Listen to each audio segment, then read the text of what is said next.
musim durian dah sampai. Hari ni saya nak belanja korang resepi nak buat serawa durian Johor. Sekarang kan musim durian. Kalau korang tu ada durian-durian lebih tu yang tak tahu nak makan apa, buatlah resepi ni. So first sekali kalau korang yang suka makan durian, kita geng. Okey, tapi sebelum tu, sebelum video ni hilang entah ke mana, first kali saya nak korang tolong tekan button follow dulu. Tolong support follow Abang Lobster. Tolong share video ni.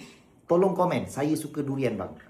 Dan tolong parking lah, save video ni sebelum hilang So ni antara durian-durian saya nak tunjukkan kepada korang bahan-bahan apa yang perlu Okay. So sedikit durian, saya rasa ni dalam sekitar berapa belas biji lah berapa belas biji. Kalau kau nak pakai Musang King boleh, durian kampung boleh. Sebenarnya kalau serawa durian ni korang pakai durian lagi baik, lagi sedap. Okay, dan ni saya gunakan Musang King dengan D13. Kita sediakan. Dan ini ada 2 butir lada, apa tu? Lada pula. Bukan bawang. Bukan bawang. Ini gula Melaka. 2 biji gula Melaka. Daun pandan. Santan kara saya pakai 2 kotak So ini yang bersaiz 200 ml. 200 ml pakai 2 kotak. Bila dah siap, dia akan jadi macam ni. Ni korang boleh makan dengan pulut, boleh makan dengan biskut, boleh makan dengan apa lagi? Roti. Mari. Langkah pertama kita masukkan durian. Masukkan durian. Oh, berbunyi-bunyi durian dia. Yang kedua kita masukkan gula Melaka dengan ni dengan daun pandan. Okey. Lepas tu kita masukkan kita punya santan ni tadi 2.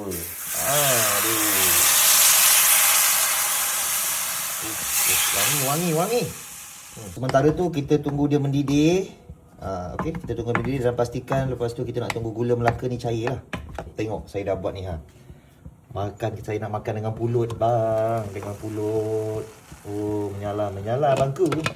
Mengikut hukum alam. Kalau korang punya serawa ni agak pekat, macam ni lah pekat kan.